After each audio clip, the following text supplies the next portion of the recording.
Welcome back, everybody. Today, we're going to be doing a deep dive into Andrew Doyle's book, The New Puritans.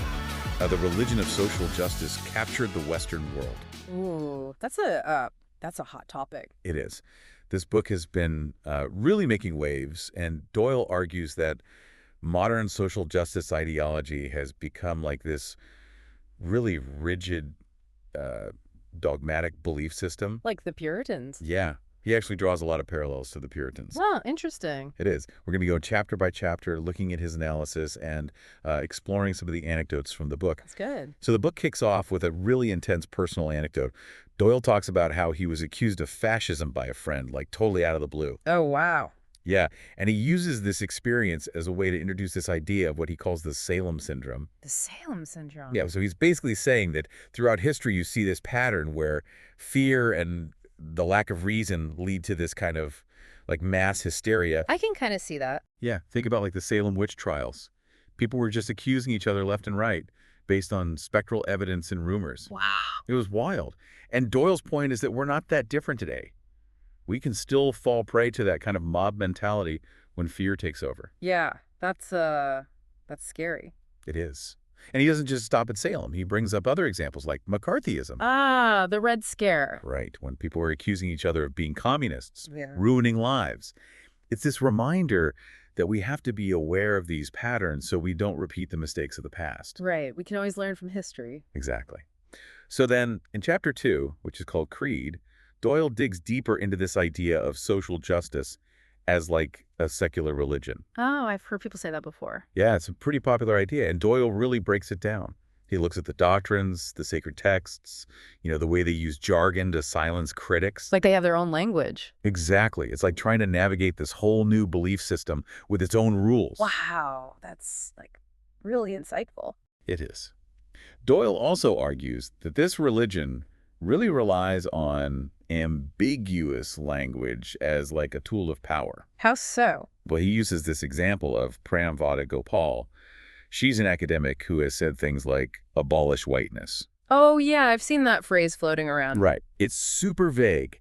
And that's kind of the point. It creates this sense of confusion and fear because nobody wants to ask for clarification and risk being called racist. So it's like a way to shut down any debate. Exactly. And then Doyle brings up the Dave Chappelle controversy with Netflix. Oh, yeah, that was a whole thing. It was. Ted Sarandos, one of the CEOs of Netflix, initially defended Chappelle's comedy special, saying that, jokes are jokes and they don't cause actual harm in the real world. Free speech and all that. Right. But then, after a lot of pressure from employees and activists, Sarandos kind of backtracked. It seems like he caved to the mob. It really did. Yeah. And that just shows how powerful this religion can be. It can silence dissent, even in the arts. Yeah, it's like they want to control everything. And this whole idea of words as violence, it all ties back to this idea of puritanical control that Doyle keeps coming back to. So they want to control thought itself. It seems like it. In Chapter 3, Doyle shifts gears a bit and delves into the historical roots of these ideas. Specifically, he talks about the Frankfurt School and critical theory. Oh boy, those are some big concepts. I know, right? Yeah. But it's important to understand them because they're really influential in today's academic and cultural world. Basically, the Frankfurt School was this group of intellectuals, mostly Marxist thinkers, who were trying to understand the rise of fascism in the 20th century. So they were looking at power dynamics and social structures? Yeah, exactly. They were really focused on how these systems create and maintain inequality, and they developed this idea of critical theory, which is a way of analyzing these systems. Okay, so how does all of this connect to Doyle's argument? Well, Doyle argues that while critical theory may have started with good intentions, it's been kind of twisted and weaponized in a lot of ways. Weaponized? Yeah, he sees it as being used to shut down debate and enforce a very specific ideological viewpoint. That's interesting. He connects this to the idea of the long march through the institutions, which was a strategy developed by a student activist named Rudy Dutschke. The idea is that instead of trying to overthrow the system through revolution, you gradually infiltrate key institutions like education, media, and the arts and change the culture from within. Ah, so it's like a more subtle form of revolution. Exactly. And Doyle argues that this is what's happening today. These ideas that originated in critical theory have permeated these institutions and created a new form of hegemony where certain viewpoints are dominant and opposing views are marginalized. So it's like a new kind of thought policing. Exactly. And he makes this chilling comparison between Galileo, whose scientific discoveries were suppressed by the church because they challenged the prevailing dogma. Right, because the Earth revolved around the sun. Exactly. And he's saying that we're seeing a similar kind of suppression of dissenting viewpoints today. Wow, that's a pretty powerful analogy. It is. It highlights the dangers of ideological conformity and the tendency of those in power to silence anyone who challenges their worldview. So it's like they're afraid of ideas, It seems like it. They want to control the narrative. which is pretty ironic considering they claim to be all about open-mindedness and tolerance. Right. It's all very Orwellian. So how does Doyle move from these historical and philosophical concepts to the more contemporary issues surrounding wokeness? Well, in Chapter 4, titled Denominations, Doyle dives into the complexities of the term woke. He traces its evolution from its origins in Black activist circles to its current use as this all-encompassing label for a particular brand of social justice activism. He makes a distinction between wokeness and traditional political correctness. So it's not just about being polite and avoiding offense. Right. Doyle argues that political correctness was more about sensitivity to others' feelings, while wokeness goes much deeper. So it's more ideological. It is. It's about adhering to a specific set of beliefs and behaviors. He also points out that one of the defining characteristics of this ideology is identitarianism. Identitarianism, what's that? It's the idea that group identity is more important than individual rights. So everything is seen through the lens of race, gender, and other identity categories. So it's kind of like tribalism. Yeah, exactly. And Doyle argues that while this approach might seem well-intentioned, it can actually lead to a more divided society. A balkanized society. Yeah, where people are seen primarily as members of groups rather than as individuals. That doesn't sound very unifying. It's not. Doyle also discusses the concept of intersectionality. I've heard that term before. It was initially meant to be a way of understanding how different forms of discrimination can overlap and compound each other. Like how a black woman might face both racism and sexism. Exactly. But Doyle argues that intersectionality has been distorted in some cases. Yeah, it's been turned into this rigid hierarchy of victimhood where people are ranked based on their perceived level of oppression. So it's not about understanding individual experiences anymore. It becomes more about who's the most oppressed. Hmm. It's like they're competing for victimhood status. That doesn't seem very healthy. No, it's not. It takes away from individual experiences and creates this very divisive atmosphere. And that brings us to Chapter 5, where Doyle gets a little provocative with the title Witchcraft and the Dark Arts of the New Puritans. Witchcraft. It might sound dramatic, but he's making a point about how language is being used as a weapon in this cultural battle. Like a form of magic. Kind of. He argues that the New Puritans are really good at using language to shape perceptions, control narratives, and silence dissent. And one of their most effective tools is this ever-expanding vocabulary of phobias. Oh yeah, like everything is a phobia now. It's true. Homophobia, transphobia, Islamophobia, fat phobia, the list goes on and on. So he's saying they're using these labels to shut down debate. Exactly. If you disagree with them on anything, you're automatically labeled as having a phobia.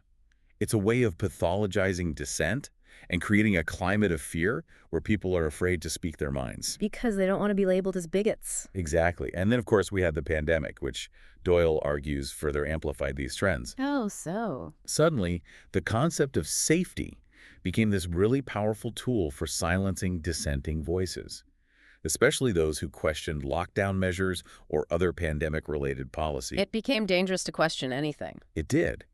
The definition of safety expanded to include emotional and psychological safety. So anything that might be offensive or upsetting could be deemed a threat. Exactly.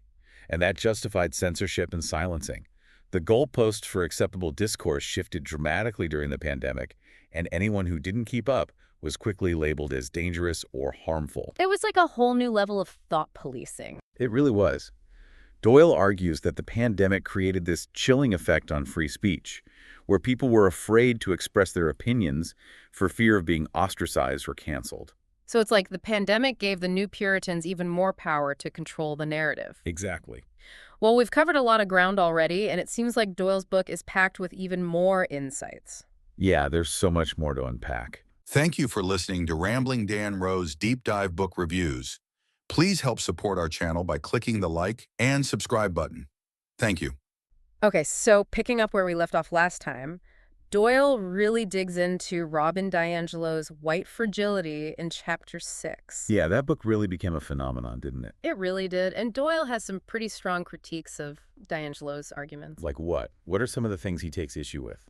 Well, for one, he challenges her whole approach to talking about white people. Like, she makes these sweeping generalizations about all white people. Right. It's like she's saying that just by being white, you're automatically part of this racist system. Exactly.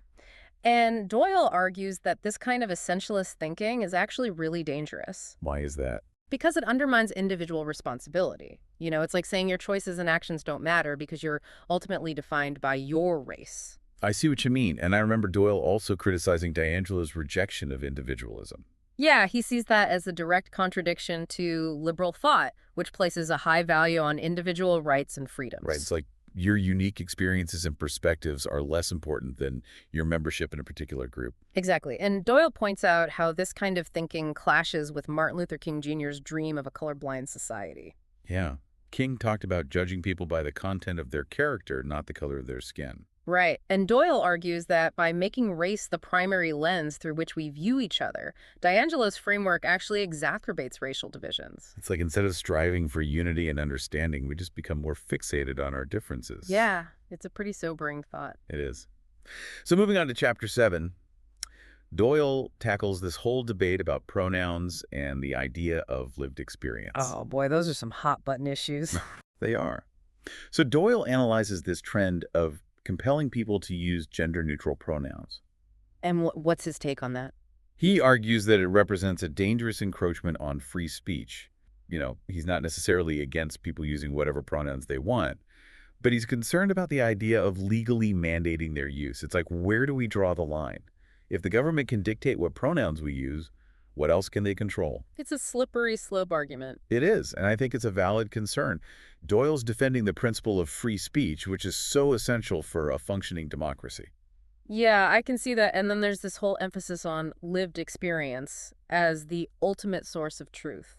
Right. Doyle argues that while personal experiences are important, of course, we can't just elevate them above all other forms of knowledge. It's like saying that objective truth doesn't exist. Kind of, and he uses a great example to illustrate this point, the contrasting views of Meghan Markle and Prince William on racism within the royal family. Ah, yeah, that was a big story. So Markle claimed to have faced racism within the family based on her own lived experience. And Prince William denied it. Right. He said that in his experience, the family is not racist. So who's right? Well, that's the point. Doyle's saying that both of them are entitled to their own experiences, but neither can claim to have a monopoly on the truth.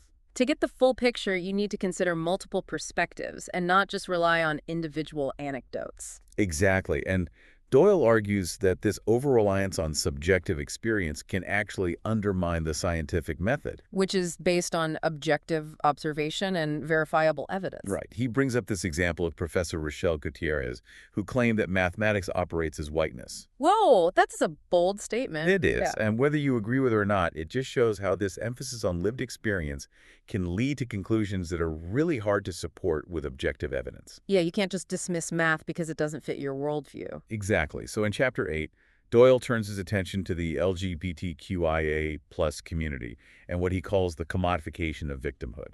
Ooh, that's a sensitive topic. Yeah, it is. And Doyle approaches it really carefully. You know, he acknowledges the very real struggles that LGBTQ plus people have faced.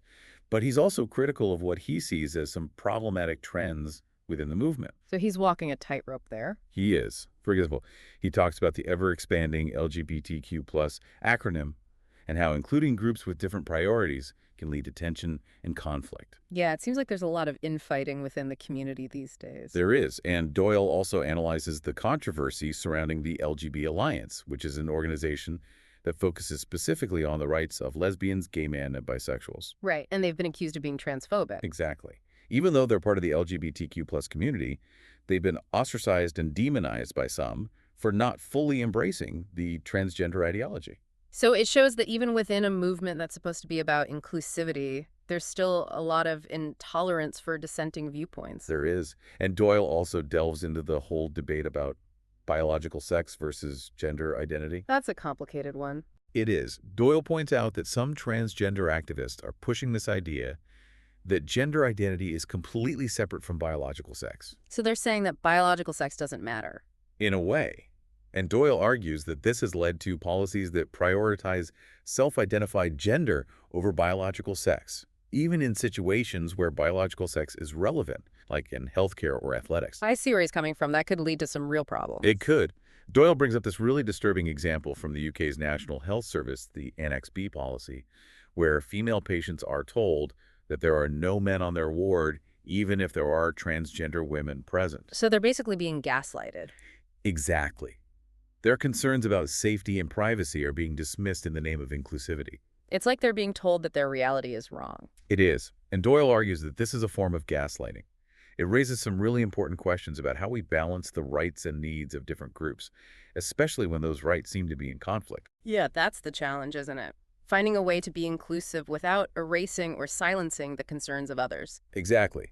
Doyle doesn't claim to have all the answers, but he emphasizes the importance of having open and honest conversations about these issues, acknowledging the complexities and potential conflicts without resorting to silencing or shaming. Yeah, we need to be able to have these difficult conversations without shutting each other down. Absolutely. So in Chapter 9, titled The Inquisition, Doyle explores the phenomena of cancel culture, which has become such a dominant force in our society. It's everywhere these days, isn't it? Doyle defines cancel culture as this kind of online mob justice, where people are targeted and punished for perceived transgressions, often with very little due process. It's like a modern-day witch hunt. It is. And Doyle provides several examples of people who have been canceled, including comedian Marcus Meechan, author J.K. Rowling, and poet Kate Clancy.